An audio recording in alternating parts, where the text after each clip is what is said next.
Kutoka Manispaa ya Mpanda mkoani Katavi, kikundi cha vijana cha Transcargo kimeendelea kuwa mstari wa mbele katika kuhamasisha na kutekeleza shughuli za usafi wa mazingira ndani ya Manispaa ya Mpanda. Kufuatia mafanikio makubwa yaliyopatikana katika awamu ya kwanza ya kampeni ya usafi wa mazingira iliyotekelezwa katika kata 5 za manispaa hiyo, kikundi hicho sasa kimeanza rasmi awamu ya pili ya kampeni yake. Hatua hii inakuja kama sehemu ya mikakati endelevu ya vijana hao katika kukabiliana na changamoto za taka ngumu na uharibifu wa mazingira mijini. Mafanikio ya awamu ya kwanza yameongeza chachu ya mabadiliko chanya ya kifikra miongoni mwa jamii kuhusu utunzaji wa mazingira yanayowazunguka. Tarehe 29 mwezi wa 8 mwaka 2024, kikundi hiki kilizindua kampeni ya usafi wa mazingira, kampeni ambayo ilikuwa inajulikana kwa jina la wiki ya usafi wa mazingira, ambayo ilifanyika kwa muda wa siku 3 kuanzia tarehe 29 mwezi wa 8 mpaka tarehe 31 mwezi wa 8 2024. Kampeni hii ililenga kata 5, kata Kashauri, Majengo, Makanyagiyo, Misukumiro pamoja na kata ya Mpanda Hoteli. Kampeni hii ililenga na kauli mbiu ya mkoa ambayo ilikuwa inajulikana tunza mazingira na lisha mitaro. Tukio hili ambalo lilizinduliwa na vijana wa Transcargo lilifanyika kwa siku 3 za moto na lilileta hamasa mkubwa sana wa usafi wa mazingira ndani ya halmashauri yetu ya Manispaa ya Mpanda, hasa katika kata 5 zilizofikiwa. Kikundi cha vijana Transcargo kiliona umuhimu mkubwa wa kuweka nguvu na juhudi kubwa kwenye swala la usafi wa mazingira kwa kutumia nguvu kazi ya vijana wazalendo tulionao ndani ya kikundi chetu.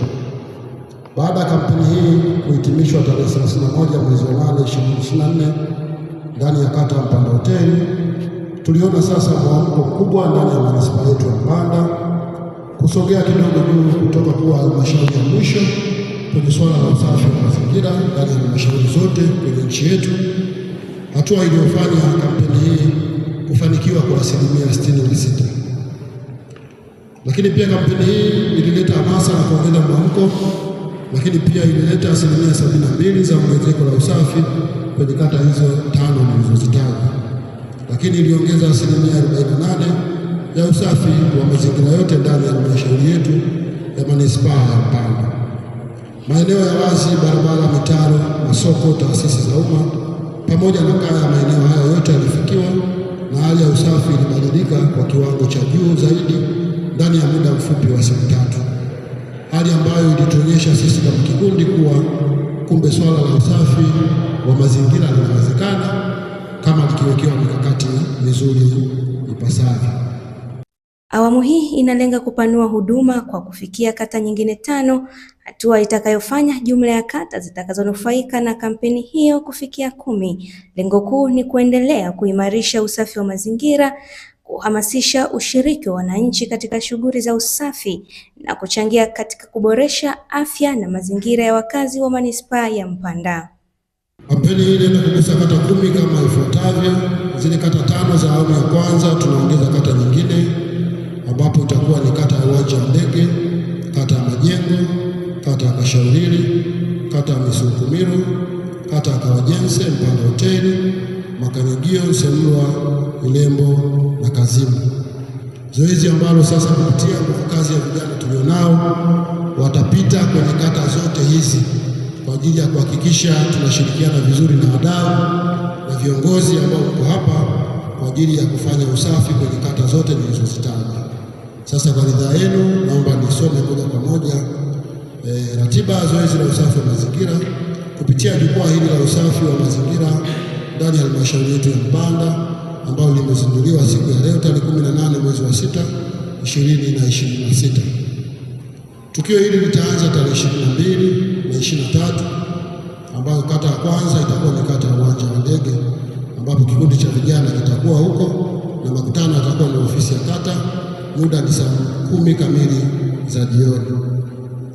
Lakini kata ya pili itakuwa ni kata ya Majengo, ambapo kikundi cha vijana kitakuwa huko tarehe 29 na 30 mwezi wa 6 2025, na makutano yatakuwa ni soko kuu la Majengo muda ni saa 1 kamili asubuhi. Lakini kata ya tatu itakuwa ni kata ya Kashaulili, ambapo kikundi cha vijana kitafika tarehe 6 na tarehe 7.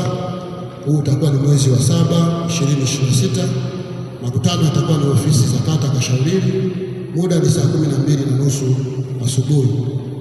Kata ya 4 itakuwa ni kata ya Misungumiro, kikundi cha vijana kitafika tarehe 13 na 14 mwezi wa 7 2026, na makutano yatakuwa ni ofisi ya kata, muda ni saa 12 kamili asubuhi. Kata ya 5 itakuwa ni kata ya Kawajense, kikundi cha vijana kitapita tarehe 20 na 21 mwezi wa 7. Makutano itakuwa ni soko la matunda, muda ni saa 1 kamili asubuhi. Lakini kata ya 6 ni kata ya Mpanda Hoteli, ambapo kikundi cha vijana kitapita maeneo hayo tarehe 27 na 28 mwezi wa 7. Makutano ni ofisi ya kata Mpanda Hoteli, muda ni saa 12 kamili asubuhi. Kata ya 7 ni kata ya Makanyagio, kikundi kitapita tarehe 3 na tarehe 4. Huu utakuwa ni mwezi wa 8 2026. Makutano ni soko la samaki, muda ni saa 1 kamili asubuhi. Kata ya 8 ni kata ya Nsemulwa, kikundi kitapita tarehe 10 na 11 mwezi wa 8 2026. Makutano ni soko la Mkumbo, muda ni saa 12:30 asubuhi. Kata ya 9 ni kata ya Ilembo, kikundi cha vijana kitapita tarehe 17 na 18 mwezi wa 8 2026. Makutano ni stendi kuu ya Mizongo Pinda, muda ni saa 12:30 asubuhi. Na kata ya mwisho ya 10 itakuwa ni kata ya Kazima, ambapo kikundi cha vijana kitapita tarehe 24 na 25 mwezi wa 8 2026. Makutano na ofisi ya kata ya Kazima, muda ni saa 2 kamili asubuhi. Kwa sasa maandalizi ya utekelezaji wa kampeni hiyo yanaendelea, huku kikundi hicho kikitoa wito kwa wananchi kuunga mkono juhudi hizo kwa kushiriki katika shughuli za usafi na kutunza mazingira ya maeneo yao. Kukamilika kwa awamu hiyo kutafanya jumla ya kata 10 ndani ya manispaa ya Mpanda kufikiwa na kampeni hiyo ya usafi wa mazingira. Na hii ni Finu Media, jina langu ni Josephine Geoffrey.